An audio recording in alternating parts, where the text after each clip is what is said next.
My guest for this program is Gordon Whitman. The book is Stand Up, How to Get Involved, Speak Out, and Win in a World on Fire. Part of what I say in the book is that people don't really need to know much more about what's wrong.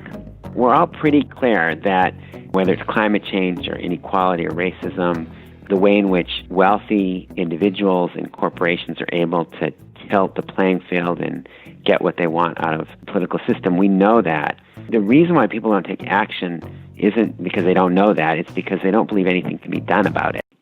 But the reality is that we have the power we need. Everybody has a role to play in social change. There's a discussion in the book about the history of the abolitionist movement that ultimately really shaped the conditions that led to the Civil War and then the abolition of slavery.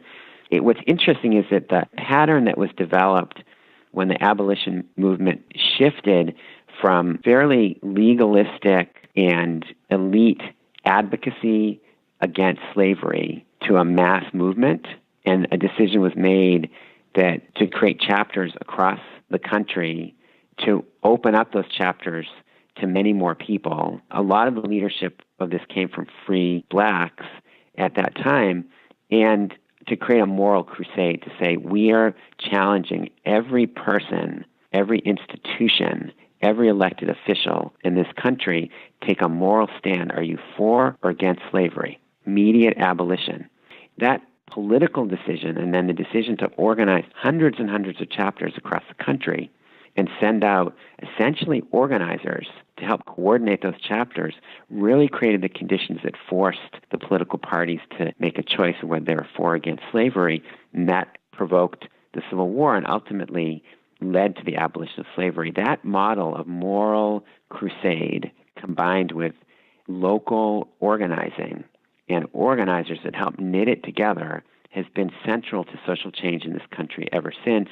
It was core strategy in the populist movement. You can see many of its elements in the civil rights movement, and it's really our challenge today to make sure that we understand this is a moral movement.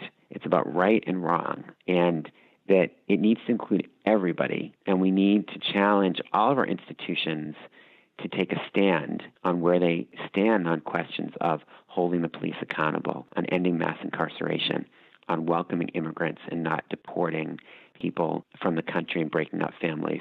So that work of organizing isn't easy, but it works.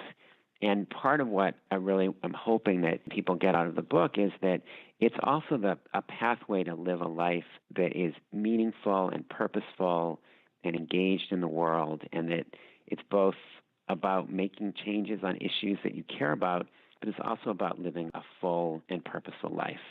I've been talking with community organizer, lawyer, and author Gordon Whitman. The book, Stand Up, How to Get Involved, Speak Out, and Win in a World on Fire.